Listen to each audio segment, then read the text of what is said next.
Ya, Assalamualaikum warahmatullahi wabarakatuh. Kembali dengan saya Sigit. Salam Kung Mania, salam Rahayu semua penggemar perkutut, baik itu perkutut lokal maupun perkutut Bangkok dimanapun berada. Dalam kesempatan hari ini saya akan sedikit sharing yang saya tahu ya tentang apa itu yang ramai dibicarakan saat ini, yaitu tentang apa itu perkutut Katuranggan Songgoratu, yaitu sedang boomingnya untuk saat ini ya dulur-dulur, terutama untuk para pecinta perkutut, baik itu yang pemula atau yang sudah memelihara perkutut. Jadi kebetulan di samping kanan saya ini memang ada perkutut, cuman bukan perkutut Songgoratu. Ini salah satunya dulu saya dapat dengan dari sahabat saya, dari teman saya Ki Astagina ya, yang dari daerah Tuban kalau nggak salah. Dan kebetulan memang saya ajak untuk menemani saya dalam menerangkan sedikit sepengetahuan saya tentang apa itu perkutut Songgoratu. Nah, kepada khususnya untuk para penghobi perkutut yang baru saja menggeluti perkutut Songgoratu, yaitu perkutut yang dengan ciri mati atau katuranggan ada bulu jambul di atas kepalanya. Nah, itu bulunya yang ke atas itu bisa 1 atau 2 helai, atau mungkin bisa agak banyak ya, cuman yang saya tahu itu 1 helai, sekitar 1 helai. Jadi itu jambulnya itu terlihat natural. Kalau diamati itu dia ules bulunya itu natural ya dulu. Jadi bukan yang kayak aneh gitu. Nah, ini mohon maaf ya, saya tidak mau menyinggung siapapun. Dalam hal ini saya akan sedikit edukasi atau sharing yang saya tahu tentang apa itu perkutut Songgoratu. Memang dalam Katuranggan perkutut Songgoratu yaitu perkutut yang mempunyai banyak keistimewaan ya, terutama tuahnya sendiri, mitosnya yaitu untuk kewibawaan, pangkat, derajat, dan kerejekian terutamanya ya. Itu maka dari itu, karena saking tenarnya apa itu Katuranggan perkutut Songgoratu, banyak yang baik dari kalangan awam atau yang mempunyai hajat tertentu berlomba-lomba memburu. Jadi kasarannya perkutut itu pun sangat langka, mungkin hanya 1000 banding 1 atau mungkin lebih banyak lagi perbandingannya ya. Jadi memang sangat langka sekali, dan siapapun yang mempunyai juga kalau mereka tahu itu nggak akan dilepas atau dimaharkan dengan nilai berapapun. Itu yang saya tahu. Jadi ya mohon maaf, bukan saya sok tahu atau apa. Di sini saya akan sedikit mengedukasi yang banyak ya postingan-postingan, entah itu di grup jual beli atau segala macam, yang kok kayaknya seakan-akan gampang mendapatkan perkutut dengan Katuranggan Songgoratu. Jadi itu juga menjadi misteri, kenapa kok saking gampangnya gitu dengan mendapatkan perkutut Songgoratu dengan mahar sekian ya. Mungkin nominalnya juga nggak terlalu tinggi lah ibaratnya.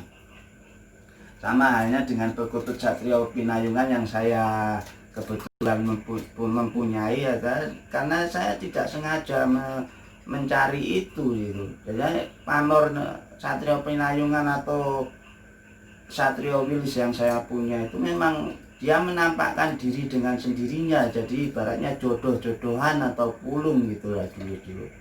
Jadi untuk mencari apalagi Songgoratu sekelas boleh dikatakan rajanya perkutut lah, boleh dikatakan begitu.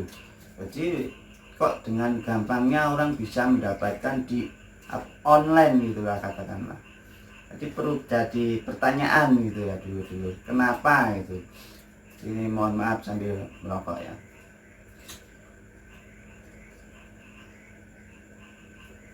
Jadi dalam kesempatan hari ini saya sedikit memang greget ya, jadi akan mengulas tentang apa itu Songgoratu. Yang sebelah kanan ini saya perkutut biasa ya, yang saya punya. Jadi bukan Songgoratu sekali lagi. Jadi akhirnya yang para pecinta perkutut terutama yang masih pemula itu merasa dirugikan sebenarnya ya. Untuk pertama beli ya mungkin tidak merasa dirugikan karena memang kenyataannya ada jambulnya gitu. Tapi jambulnya itu perlu diketahui ya dulur-dulur, itu adalah hasil rekayasa dari oknum yang tidak bertanggung jawab. Itu sebenarnya misteri banyaknya perkutut Songgoratu yang beredar di pasaran. Jadi ya saya silahkan bagi yang oknum yang mungkin melihat video saya mau menghujat saya, silahkan.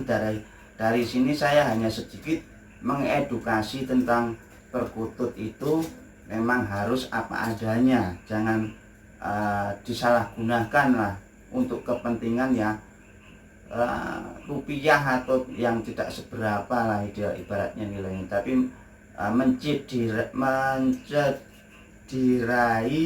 apa itu kearifan budaya lokal gitu. Ini tanya yang saya dengar dari teman saya yang salah satu anggota grup juga dari perkututan, itu yang saya dengar langsung. Itu memang ada yang sengaja dari kulitnya atau di bawahnya ini disuntik menggunakan kimia khusus untuk supaya rambutnya itu, bulunya perkutut itu numbuh agak lebih tinggi daripada yang lain. Nah itu jadi bisa dilihat juga dari ciri-cirinya, bulunya itu kayak seperti abnormal gitu, tidak selayaknya bulu perkutut yang memang murni atau ulesnya itu sederhana tapi memang jambul. Itu beda sekali dengan kondisi yang seperti disuntik dan jambulnya itu tidak luas lah ibaratnya dulu seperti itu. Jadi perlu sedikit diteliti, dicermati kalau memang mau mencari perkutut Songgoratu, yaitu memang harus dicermati bulunya itu normal atau abnormal ya. Dalam kondisi itu memang Songgoratu memang bulunya memang abnormal, cuma abnormalnya itu masih ules, masih luas lah, bahasa Jawanya itu masih luas. Jadi seperti itu rahasianya para oknum-oknum yang tidak bertanggung jawab, yang hanya mengejar materi tanpa menghargai budaya kearifan lokal itu.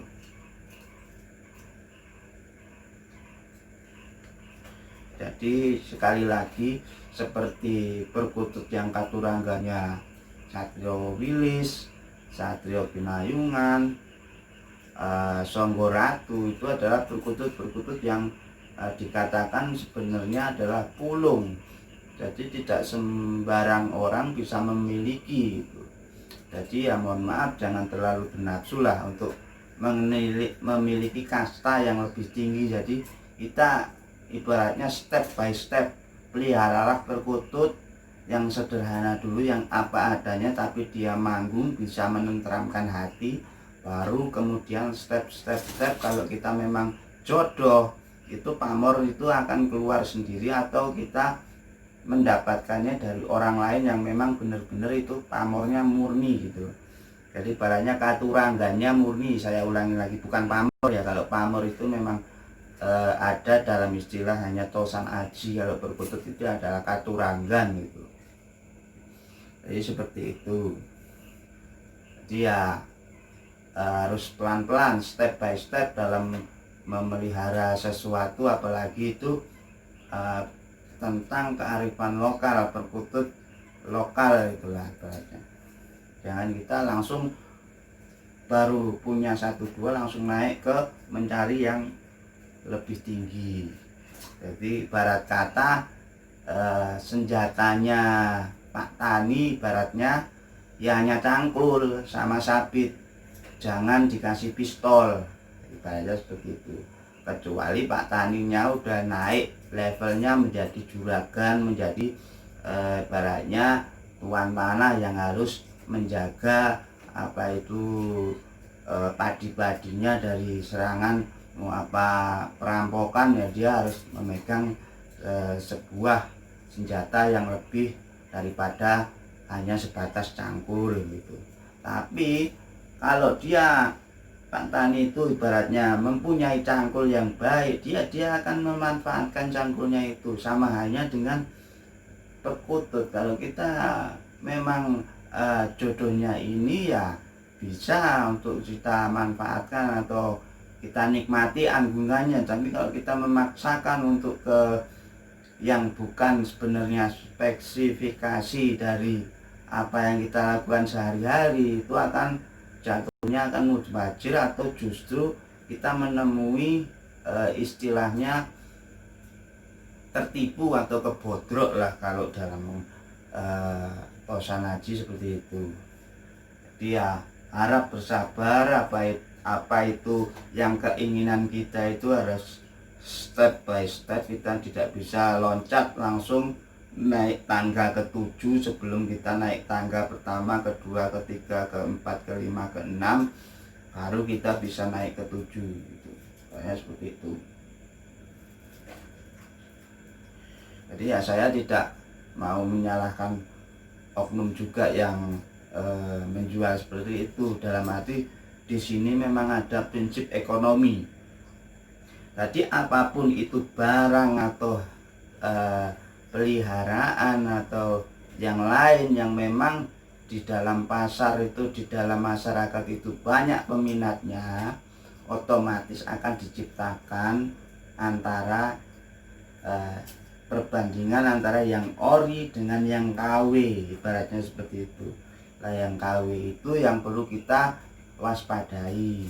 Cuman kalau kita kembali lagi hanya memang untuk sekedar pantas-pantasan, walaupun itu boleh dikatakan itu KW, tapi kita bangga mempunyai itu, ya monggo kerso, silakan gitu. Banyak itu barang KW ya sebenarnya tidak semuanya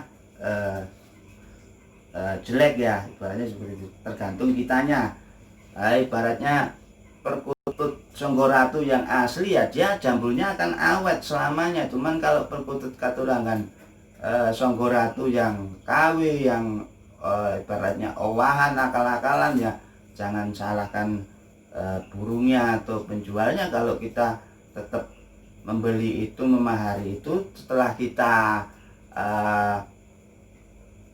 pelihara beberapa bulan, yang mungkin paling lama 1 tahun atau 2 tahun, jambulnya itu akan rontok dengan sendirinya dan tidak akan numbuh lagi. Jadi seperti itu. Jadi memang dalam apapun itu, bahkan dalam dunia Tosan Aji pun, dalam berkerisan atau tombak atau yang lain atau pedang itu, jika dapur-dapur itu favorit, contohnya dapur naga, dapur singa, dapur gajah, dapur makoro yang memang banyak dicari oleh masyarakat yang memang penikmat Tosan Aji, itu jangan salahkan juga banyak juga yang sebenarnya itu owahan atau keris sepuh yang dibentuk sedemikian rupa sehingga mirip dengan dapur tertentu yang memang diinginkan seperti itu. Ya itu hukum ekonomi, banyak yang minat, banyak juga yang memanfaatkan. Jadi kita ya memaklumi, tapi ya kembali ke diri kita, kita mau membeli yang memahari yang ori atau yang KW, ibaratnya seperti itu. Jadi cukup Sekian dulu tentang pembahasan apa itu perkutut Sangga Ratu. Saya mohon maaf bila ada salah kata atau menyinggung perasaan dulur-dulur, baik disengaja maupun tidak. Akhir kata, wassalamualaikum warahmatullahi wabarakatuh. Salam Rahayu, Kung Mania dimanapun berada.